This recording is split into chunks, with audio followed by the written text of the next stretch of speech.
Tema yang akan kita renungkan pada pagi hari ini adalah A Cry for Lament, sebuah teriakan untuk sebuah ratapan. Satu teks bagian firman Tuhan yang akan kita baca sama-sama dari Keluaran pasal yang kedua ayat 23 sampai dengan ayat yang ke-25. Mari kita membuka bersama-sama dan kita akan membacakan 3 ayat ini bersama-sama. Keluaran pasal yang kedua ayat 23 sampai dengan ayat ke-25. Mari kita membacakan 3 ayat ini bersama-sama. 1, 2, 3. Lama sesudah itu matilah Raja Mesir, tetapi orang Israel masih mengeluh karena perbudakan, dan mereka berseru-seru sehingga teriak mereka minta tolong karena perbudakan itu sampai kepada Allah. Allah mendengar mereka mengerang, lalu ia mengingat kepada perjanjiannya dengan Abraham, Ishak, dan Yakub. Maka Allah melihat orang Israel itu dan Allah memperhatikan mereka. Demikian firman Tuhan bagi kita pada pagi hari ini. Bapak, Ibu, Saudara sekalian, kitab Keluaran dibuka dengan sebuah ironi yang besar. Kalau saudara membaca, kalau kita membaca di pasal yang pertama, di situ dikatakan di pasal pertama ayat yang ke-7 bahwa orang-orang Israel di Mesir beranak cucu dan bertambah banyak. Bahasa yang digunakan di sini tidak bisa tidak mengingatkan kita kepada perintah yang Allah berikan kepada Adam dan Hawa di Kejadian pasal yang pertama, beranak cucu dan bertambah banyak. Di satu sisi seolah-olah ada kekuatan dari Allah yang membuat orang-orang Israel dapat menggenapi mandat prokreasi, beranak cucu, bertambah banyak, mandat yang Tuhan berikan di dalam Kejadian pasal pertama kepada manusia yang pertama. Tetapi di sisi lain ada sebuah kekuatan jahat, sebuah evil force yang sangat besar, kekuatan anti-God, kekuatan anti-Allah yang mau menghambat, menghentikan, dan menggagalkan penggenapan mandat prokreasi ini. Yang dipersonifikasi dalam hal ini, dalam diri seorang raja Mesir yang baru, Firaun, yang tidak mengenal Yusuf, pasal 1 ayat ke-8. Firaun yang baru ini tidak mau orang Israel keluar dari Mesir. Karena jika mereka keluar dari Mesir, ada kemungkinan suatu hari mereka akan menjadi bangsa yang besar dan akan menjadi ancaman bagi bangsa Mesir. Tetapi Firaun juga tidak mau orang Israel tetap ada di dalam dan kemudian bertambah banyak. Karena itu pun akan suatu hari menjadi ancaman bagi Mesir. Karena itu hanya ada satu yang harus dilakukan. Anihilasi, genosida. Mereka harus dilenyapkan, mereka harus dihabisi dari tanah Mesir. Bagaimana caranya? Ada 3 cara yang dilakukan oleh Firaun untuk melakukan hal ini. Yang pertama adalah melakukan kerja paksa, kerja rodi. Maka orang-orang Israel disuruh untuk bekerja dengan luar biasa berat untuk membangun kota-kota perbekalan. Di ayat 11 saudara bisa membaca hal itu. Tujuannya adalah supaya mereka banyak yang akan mati nanti ketika mereka bekerja keras, kerja rodi. Namun saudara sekalian, kalau saudara baca di dalam ayat 11, di situ dikatakan makin ditindas, makin bertambah banyak dan berkembang mereka. Kedua, saudara sekalian, apa yang Firaun lakukan?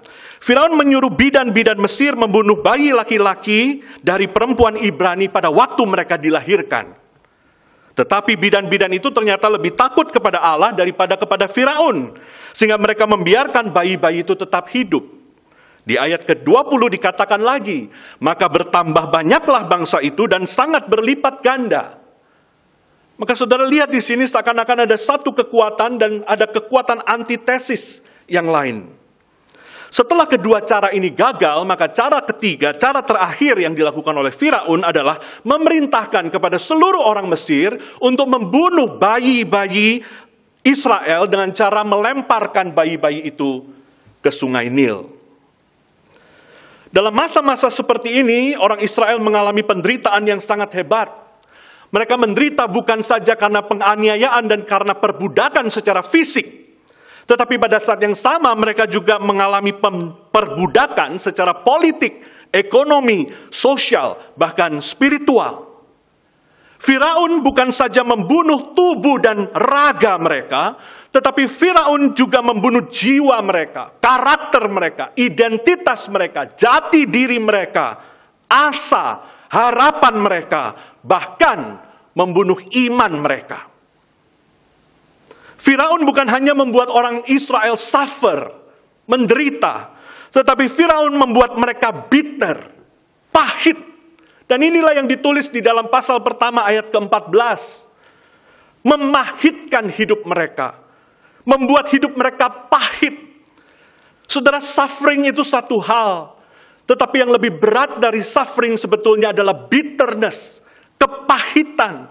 Dan inilah yang berusaha dilakukan oleh Firaun kepada orang-orang Israel yang ada di Mesir. Memahitkan hidup mereka. Made their lives bitter. Dan di tengah-tengah penderitaan yang dahsyat ini kemudian orang Israel berteriak. Cried out. Dan kalau tadi kita membaca dari ayat 23, 24, 25, ada 4 kata yang dipakai di dalam pasal 2 ini untuk menggambarkan teriakan orang Israel. Mereka mengeluh, groan. Mereka berseru-seru, cried out. Teriakan mereka minta tolong sampai kepada Allah. Cry for help. Dan yang keempat, mereka mengerang, groaning. Ini di ayat ke-24. 4 hal yang dituliskan di dalam bagian ini. Mengeluh, berseru-seru, teriak minta tolong, dan mengerang. Pertanyaannya bagi kita, saudara sekalian, kepada siapa mereka berteriak? Kepada siapa mereka mengeluh? Kepada siapa mereka berseru-seru? Kepada siapa mereka minta tolong? Kalau kita baca baik-baik ayat ini, tidak dikatakan memang secara eksplisit bahwa mereka berteriak kepada Tuhan. Karena itu seorang penafsir mengatakan kalimat seperti ini. It is not explicit that they are crying out to God. They are just crying out in pain. Tidak eksplisit bahwa mereka berteriak kepada Allah. Mereka hanya berteriak karena mereka berada di dalam kesakitan. Saudara, mari kita pause sejenak dan merenungkan hal ini. It is not explicit that they are crying out to God. They are just crying out in pain.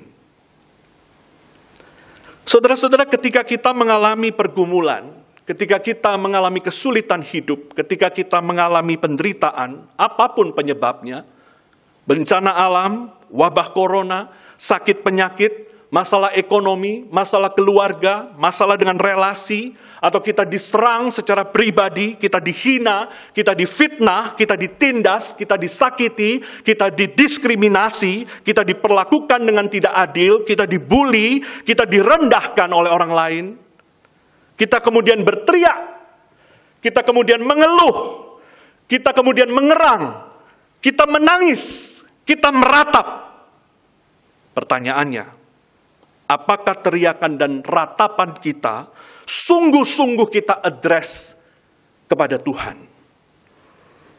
Ataukah kita berteriak dan meratap semata-mata karena kita kesakitan dan kita ingin segera dilepaskan, buru-buru mencari solusi bagaimana dibebaskan, dilepaskan dari penderitaan dan kesakitan itu? Ini 2 hal yang berbeda. Dan kalau kita mau jujur, seringkali teriakan dan ratapan kita bukan terorientasi kepada Tuhan, tetapi terorientasi kepada pergumulan, permasalahan, dan kesakitan yang kita alami itu. This is a problem-oriented lament. Ini adalah lamen, sebuah ratapan yang berpusat atau terorientasi kepada masalah. Ini bukan God-oriented lament. Ini bukan ratapan yang terorientasi kepada Allah, kepada Tuhan. Seringkali orientasi kita ketika kita menghadapi masalah pergumulan adalah cepat-cepat bagaimana bisa lepas dari pergumulan itu. Cepat-cepat bisa lepas dari penderitaan itu. Tetapi kita tidak benar-benar berteriak, menangis di hadapan Tuhan. Membawa diri kita membawa pergumulan kita di hadapan wajah Tuhan. Kita seringkali hanya memakai Tuhan sebagai alat untuk sesegera mungkin mengeluarkan kita dari pergumulan kita.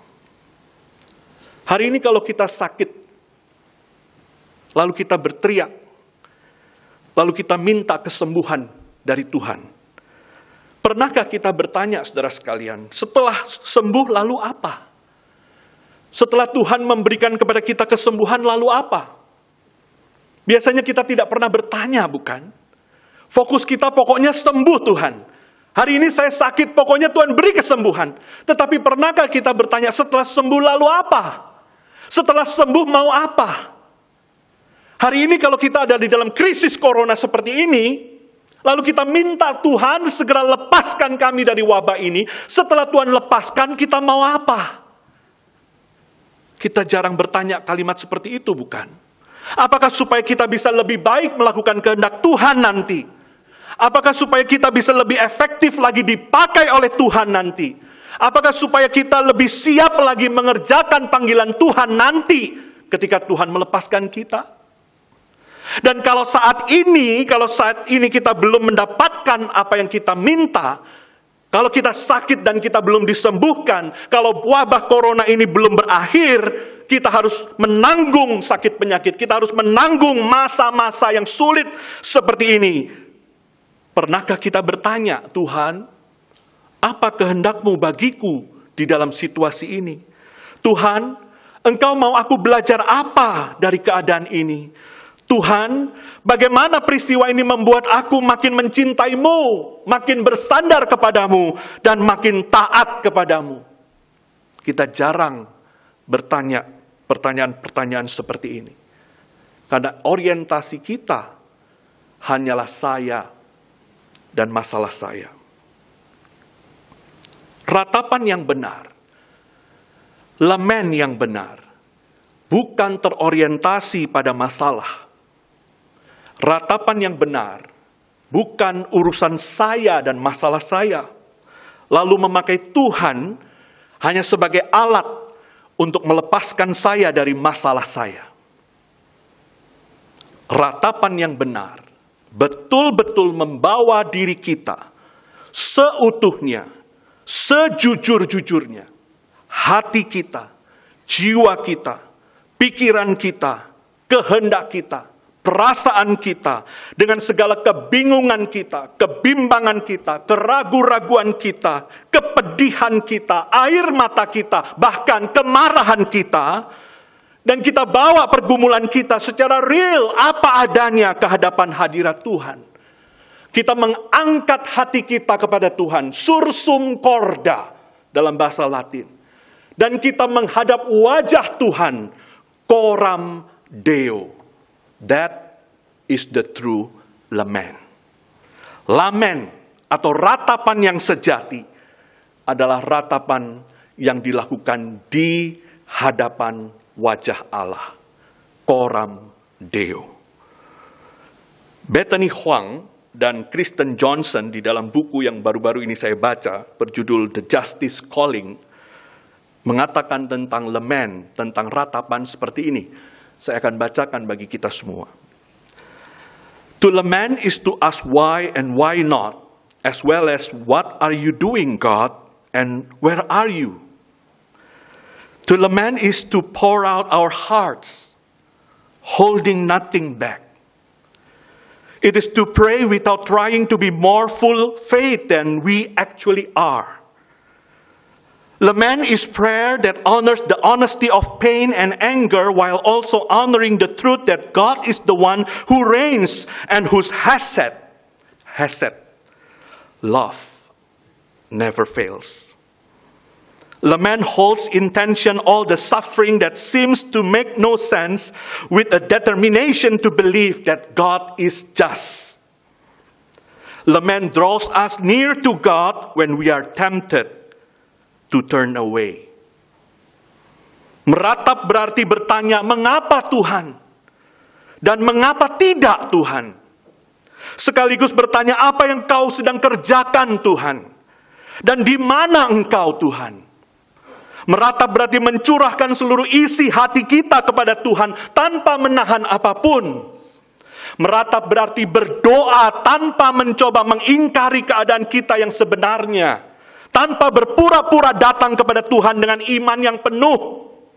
Ratapan adalah doa yang dengan jujur menghargai kepedihan dan kemarahan kita, sekaligus menjunjung kebenaran bahwa Allah lah yang bertahta dan memerintah, yang kasih setianya tak pernah gagal. Ratapan mempertahankan ketegangan antara semua penderitaan yang tidak bisa kita mengerti dengan sebuah tekad untuk percaya bahwa Allah adalah Allah yang adil.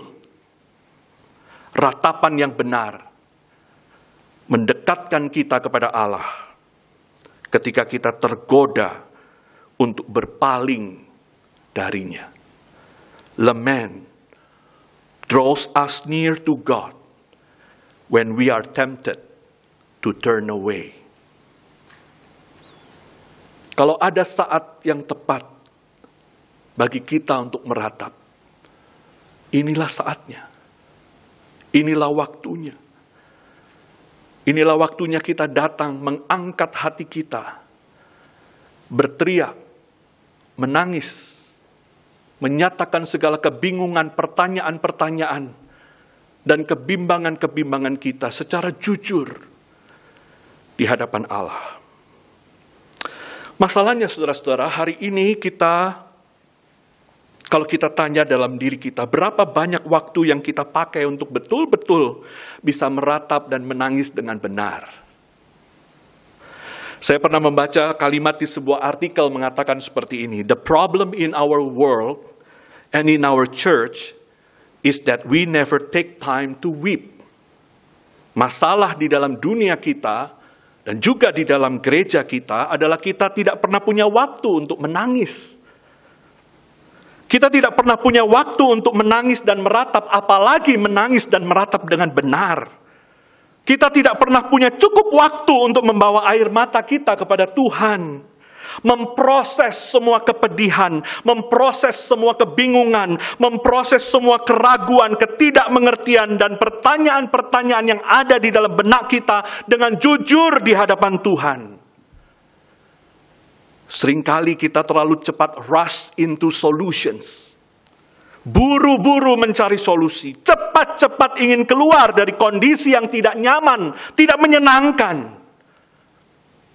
Dan sosial media hari ini membuat kita semakin sulit meratap dengan benar.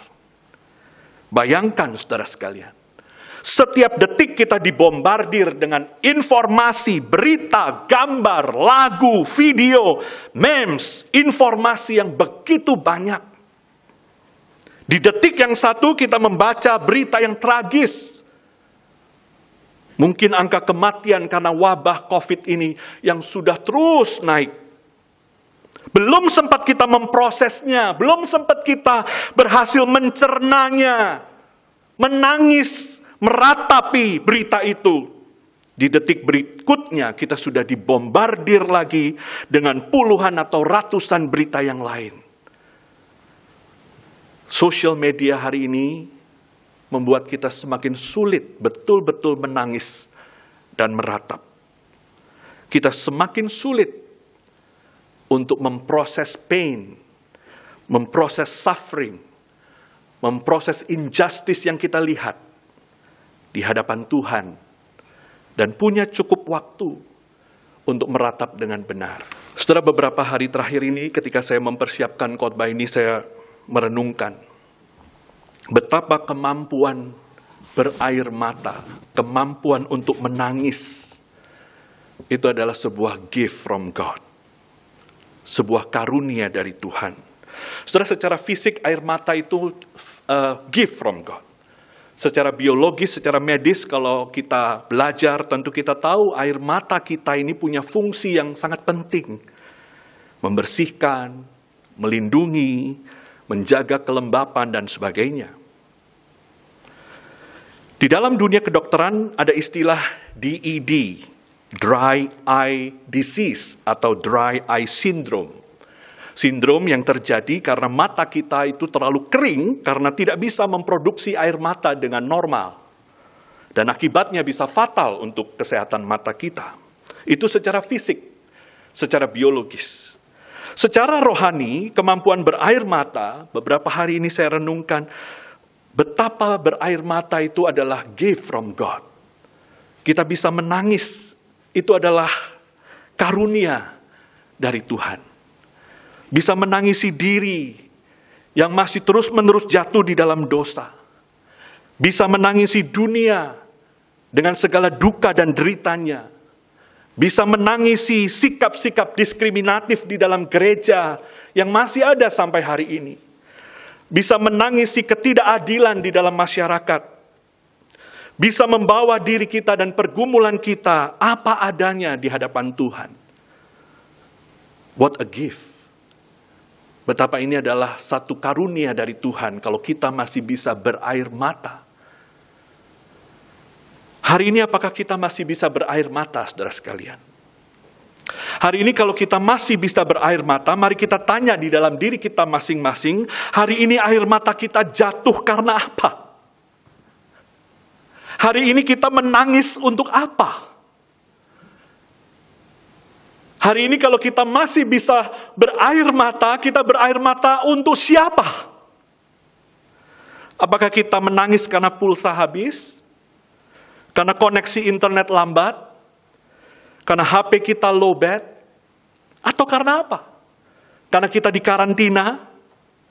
Dan di dalam situasi wabah seperti ini, wabah global pandemi seperti ini, lalu kita melakukan karantina diri, kita melakukan penyesuaian terhadap pola hidup kita, pola berasrama kita, pola belajar kita hidup di dalam kampus ini dengan cukup nyaman, cukup aman, lalu kita mendengar berita-berita duka di luar sana. Apakah kita masih bisa berair mata? Ataukah hati kita sudah dingin, sudah mati rasa, sudah tidak sensitif, sudah tidak lagi mampu berair mata?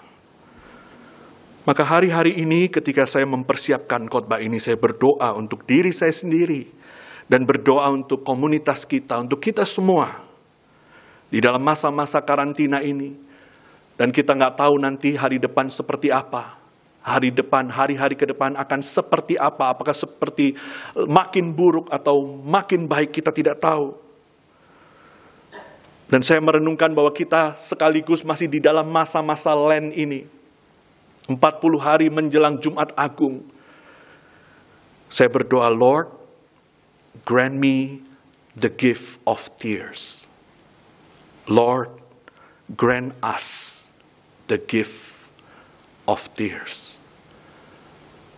Kalau hari ini kita sudah tidak mampu lagi menangis, kalau hari ini kita sudah tidak mampu lagi berair mata dengan benar, kalau hari ini kita berair mata untuk hal-hal yang tidak esensial, hal-hal yang bukan apa yang menjadi isi hati Tuhan, mari kita berdoa, Lord, grant us the gift of tears.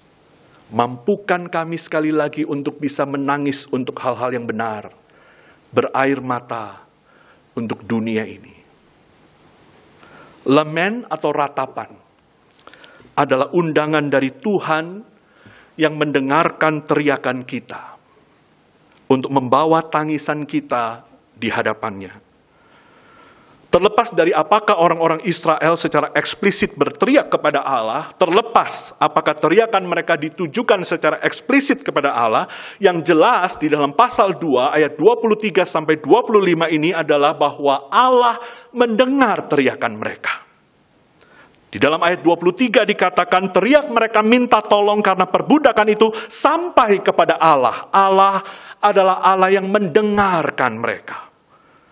Kalau tadi kita melihat ada 4 kata yang dipakai untuk menggambarkan teriakan orang Israel, di sini kita juga melihat ada 4 kata juga yang dipakai untuk menggambarkan tindakan Allah.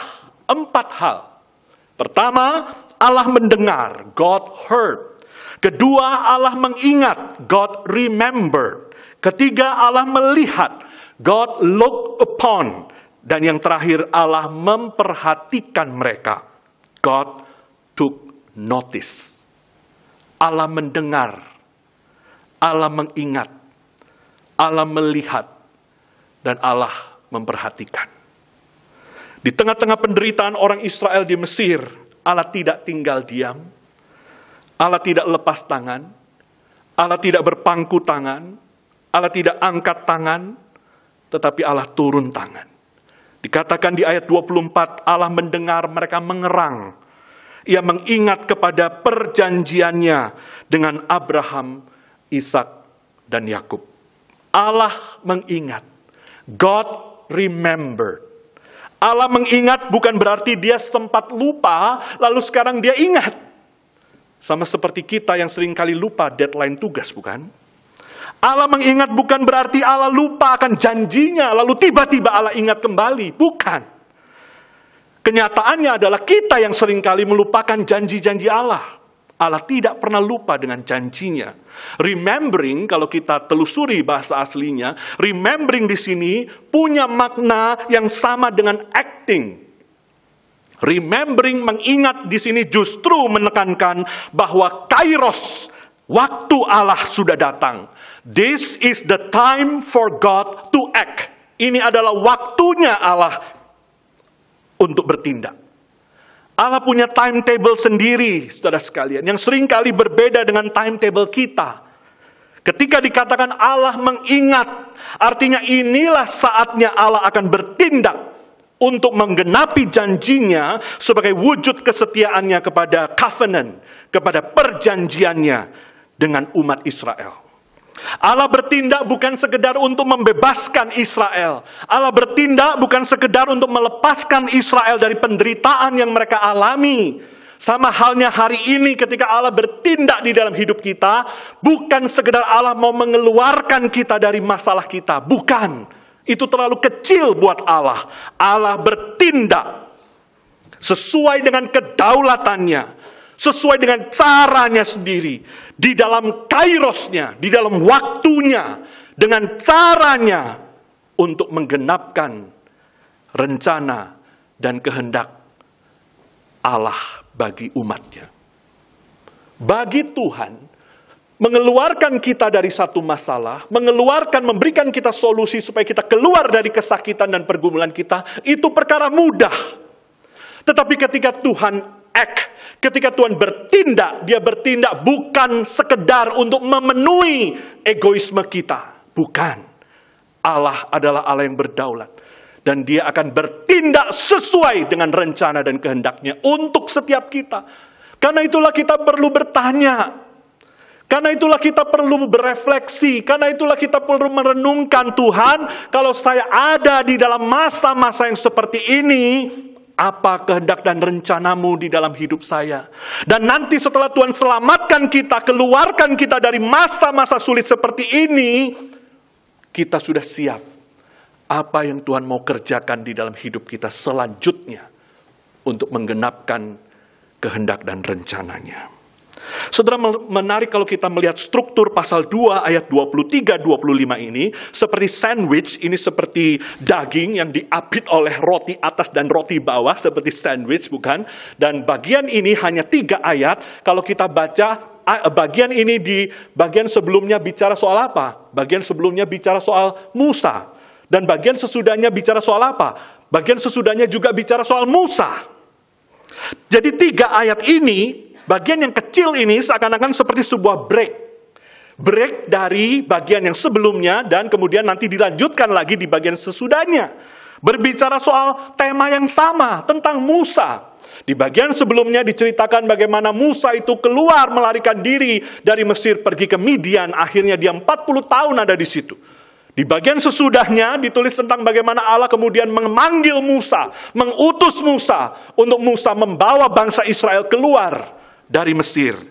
Lalu diselipkan 3 ayat ini, seakan-akan ayat ini menjadi break dari 2 bagian di atas dan di bawahnya. 40 tahun Tuhan mempersiapkan Musa di Midian. Bahkan bukan hanya 40 tahun, Tetapi 80 tahun Allah sudah mempersiapkan Musa. Sejak Musa lahir, dibesarkan di istana Firaun. Dan ketika kairos Tuhan sudah tiba, waktu Tuhan sudah tiba, sesuai dengan timetable-nya Tuhan, Tuhan mengutus Musa.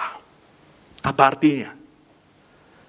Waktu kita merasa Tuhan diam, Tuhan tidak bertindak, sebetulnya Tuhan sudah dan sedang bekerja untuk menyelamatkan kita. Waktu bangsa Israel 40 tahun ditinggalkan Musa di Midian. Mungkin mereka mengatakan bahwa Allah diam, Allah tidak peduli, Allah tidak kunjung menyelamatkan kami. Tetapi ternyata Allah sedang bekerja. Allah sudah bekerja. Dan Allah tetap akan bekerja. Dan dia sudah mempersiapkan Musa, saudara sekalian. Dia sudah mempersiapkan Musa untuk suatu hari ketika kairos itu datang. Musa akan kembali ke Mesir. Dan Musa akan menyelamatkan bangsa Israel dari perbudakan. Sebuah tafsiran yang pernah saya baca menuliskan kalimat seperti ini, saudara sekalian. Ketika Firaun sibuk membangun kota-kotanya dengan tanah liat dan batu, sebetulnya Allah sedang mempersiapkan batu-batu hidup dan membangun kerajaannya.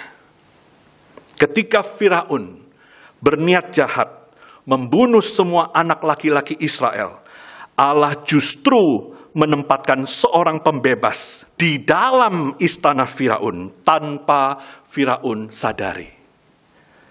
The deliverer of Israel is hiding in the enemy's territory. Luar biasa bukan cara kerja Tuhan. Tuhan bekerja di luar, bahkan beyond pemahaman kita, beyond apa yang kita bisa pahami. Ketika kita merasa Tuhan tidak bekerja, ketika kita merasa Tuhan diam, Tuhan melupakan kita, Tuhan tidak memperhatikan kita, sebetulnya Tuhan sudah menempatkan Musa, dan di dalam providensianya, di dalam kedaulatannya, Musa diselamatkan dari tepi sungai Nil itu, masuk ke dalam istana putri Firaun. Luar biasa bukan cara Allah bekerja? Ketika kita tidak sadar bahwa sebetulnya Allah sudah bekerja dan deliverer of Israel justru sedang bersembunyi 40 tahun di istana Firaun tanpa Firaun sadari. Maka Allah tidak pernah tidur. Allah tidak pernah tinggal diam. Dia tetap bertahta. Dia tetap memerintah. Dia tetap setia kepada perjanjiannya. Dan dia akan terus bekerja sehari ini di dalam diri saudara dan saya untuk mengenapkan rencana dan kehendaknya.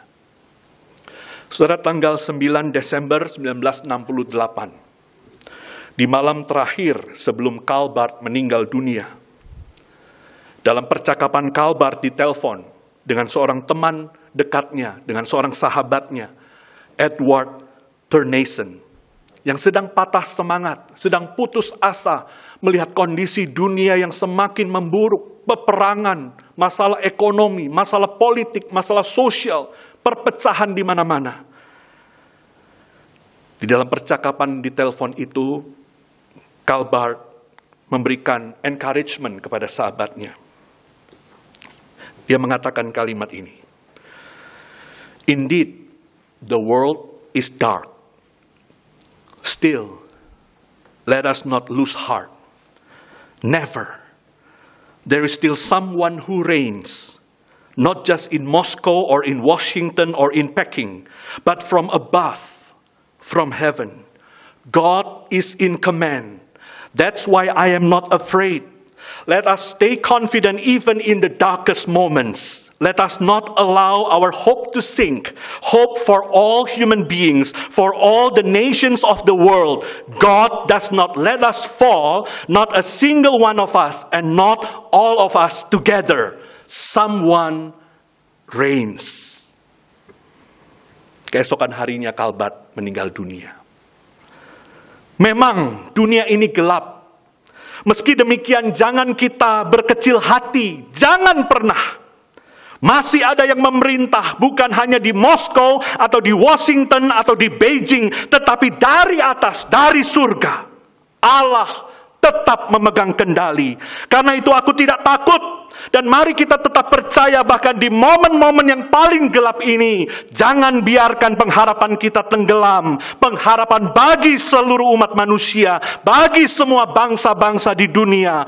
Allah tidak akan membiarkan kita jatuh. Tidak satu orang pun dari kita, dan tidak juga kita semuanya.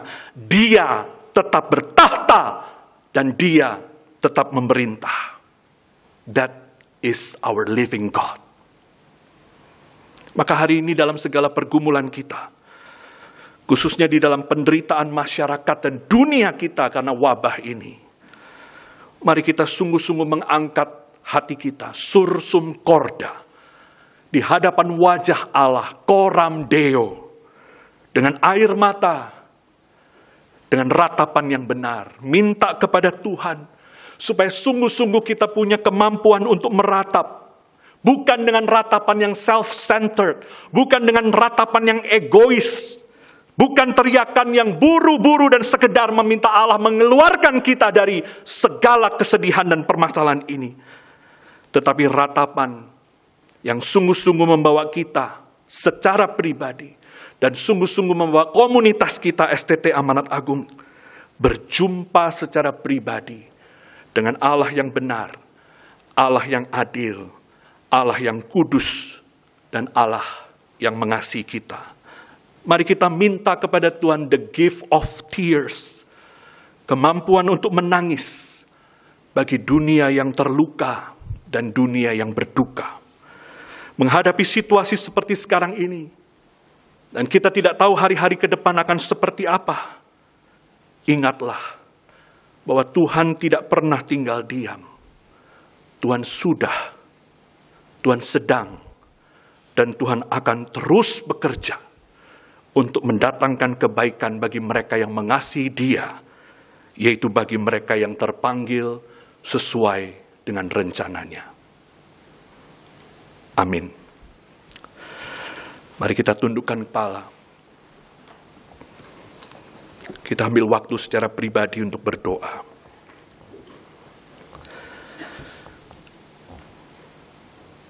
Dan setelah itu dengan kasih saya minta Pendeta Johan Juandi untuk menutup kita di dalam doa.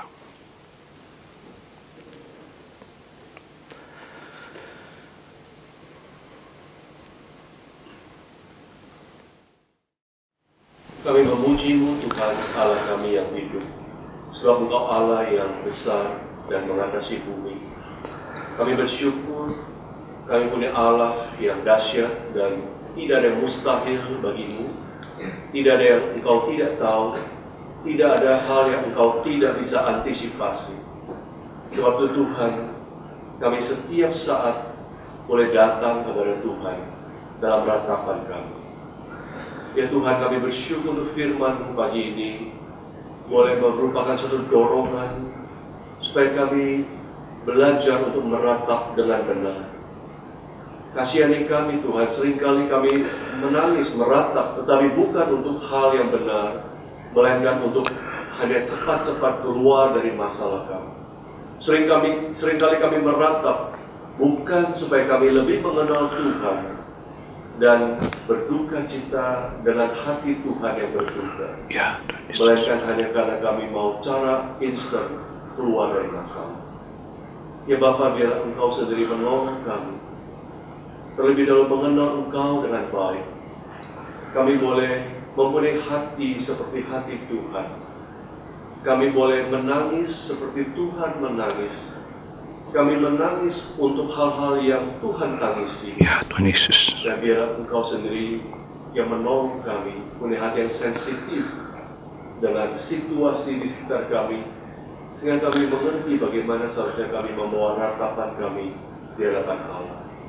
Kami bersyukur ketika kami meratap, seperti bangsa Israel yang meratap, Engkau bukan Allah yang tinggal diam, ya Tuhan Yesus, tapi Engkau melihat, Engkau mendengar, Engkau mengingat, dan Engkau memperhatikan apa yang terjadi dan segala pergumulan kami.